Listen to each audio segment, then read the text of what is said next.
It is time to sack the asylum seeker-loving immigration judges. Our judiciary is infested with a cabal of political activists in wigs who seem to do their best to keep total wrong-uns in Britain so that us plebs have to live amongst them.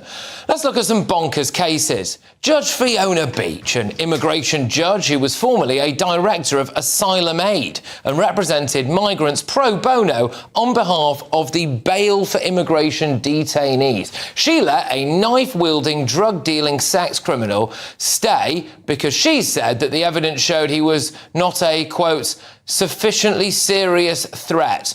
Judge Leonie Hurst allowed an Albanian burglar with 50 convictions to remain in Britain because she said that his crimes were not very extreme and wouldn't cause deep public revulsion. I mean, she was wrong about that, wasn't she? She also allowed a Guinean asylum seeker who was guilty of knife and drug offences to stay because he was socially and culturally integrated.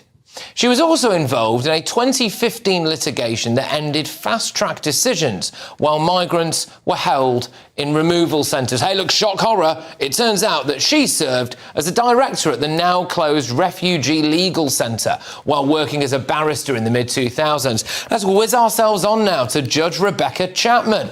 She's apparently a deputy judge in the Upper Tribunal Immigration and Asylum Chamber. She also worked for the charity Refugee Legal Support. Well, an Iranian asylum seeker has been allowed to have his deportation case reheard after claiming, get this, he had so many Facebook friends that he was at risk of persecution if he was deported. Thank you very much, Your Honour. Shadow Justice Secretary Robert Jenrick is actually calling this stuff out. Judges who blur the line between adjudication and activism can have no place in our justice system.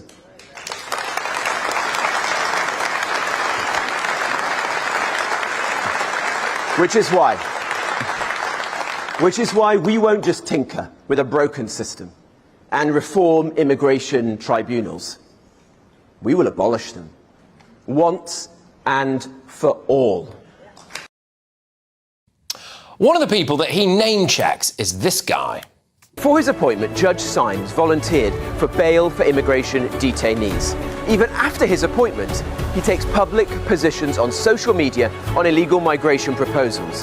And he even advertises his judicial office to drum up business for his immigration advisory services.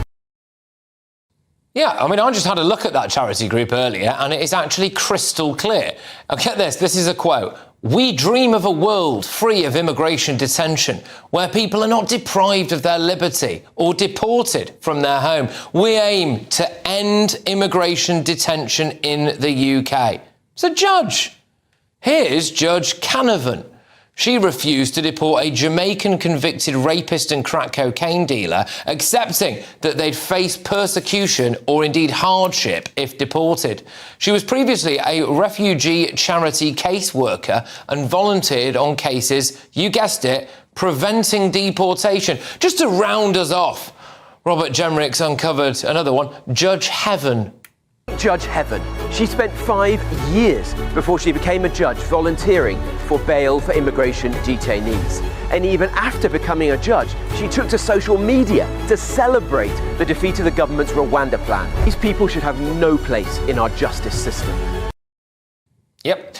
The days of judges being beyond reproach is over.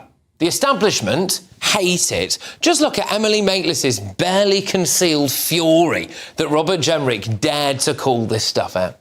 If you had an anti-immigration judge, can I just ask, if you had an anti-immigration judge, can you justify would that be an activist judge? Who on social media has given their views on immigration, or who is the trustee of a pro-borders charity? No, of course not. I wouldn't do that. So when Lib Dems call it a Trumpian purge, what's your response to that? I'm defending the judiciary. OK. They hate it because they know it's game over. It's over, OK? The British public are not going to bow down in deference anymore.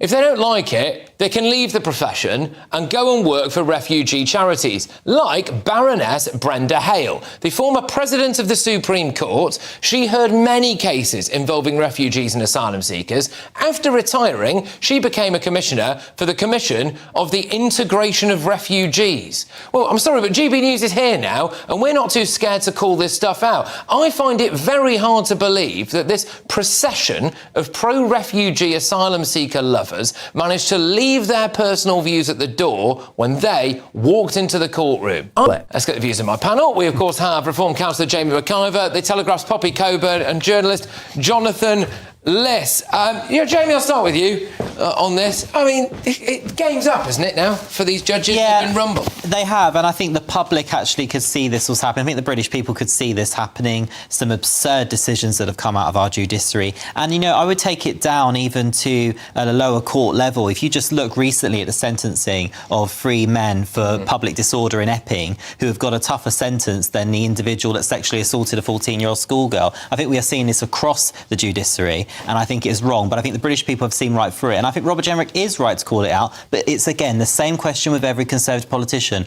Why didn't they deal with it when they had the opportunity? You know what, I'm going to follow on from that line, because as much as I think these judges are utterly contemptible, I mean, one of the charities that you name there, Patrick, Bail for Immigration Detainees, it is nuts. It's an open borders advocacy foundation. These people and these judges, the decisions they've made have directly led to, in some cases, losses of life. OK, so I really cannot stress enough how much I think what they do is contemptible.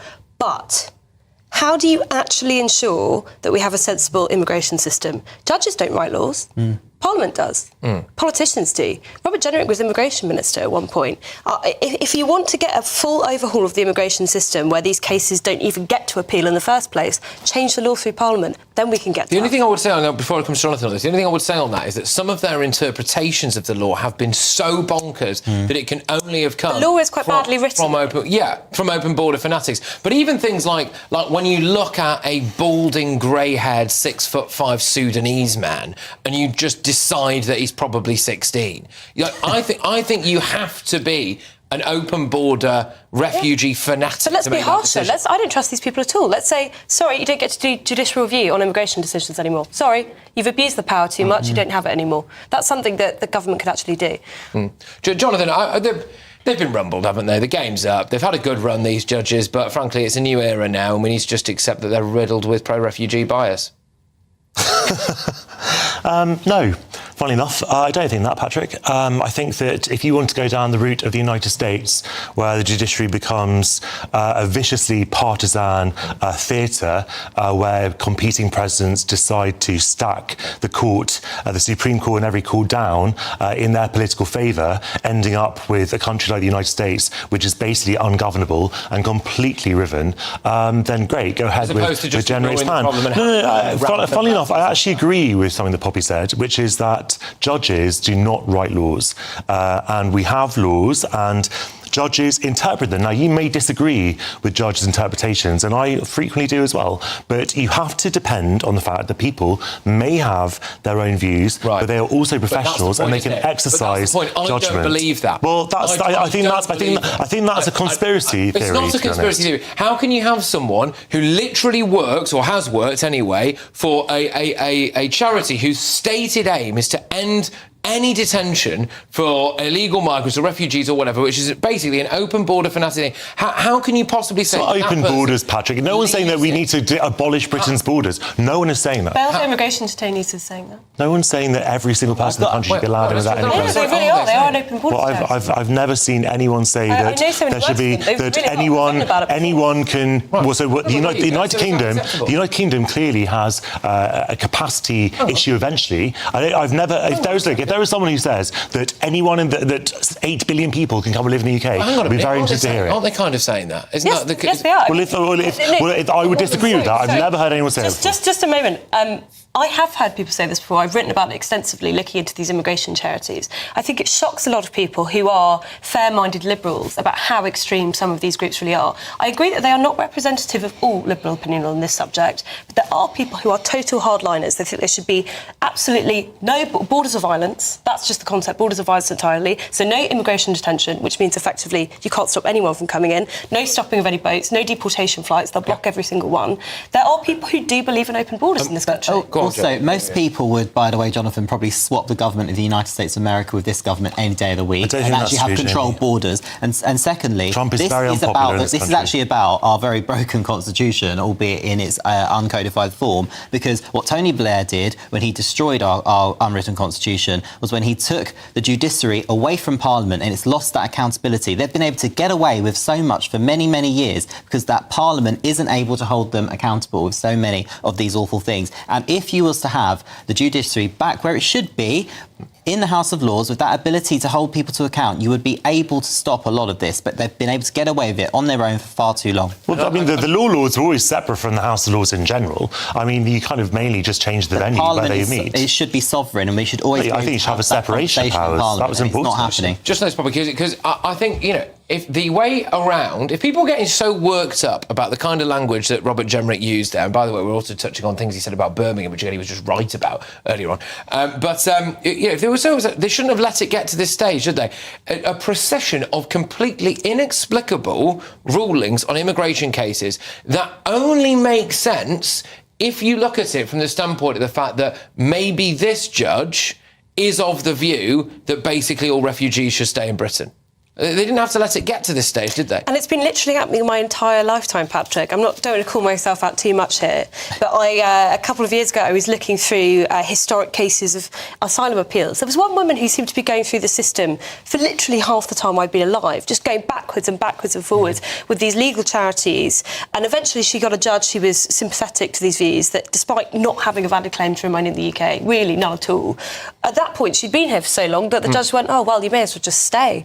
You know, you've been here for so long, appealing our decision and refusing to leave, you may as well just stay in Britain.